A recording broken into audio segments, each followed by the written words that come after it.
Ne sommes-nous pas comme les gamins dont parle Jésus?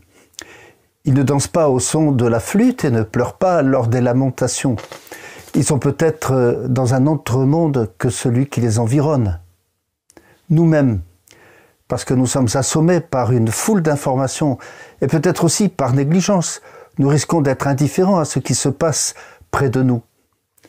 Notre regard est souvent faussé et peut nous amener à juger non pas selon la vérité, mais plutôt selon l'opinion dominante.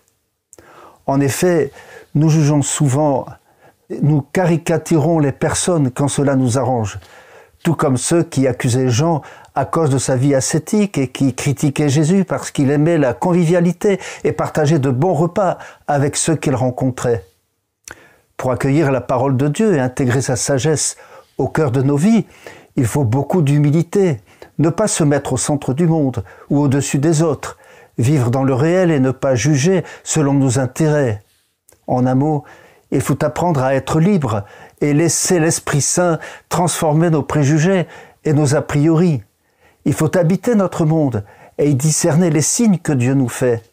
Saint Hildegarde, dont nous célébrons la mémoire aujourd'hui, disait « Nous ne pouvons pas vivre dans un monde qui n'est pas le nôtre, dans un monde qui est interprété par d'autres.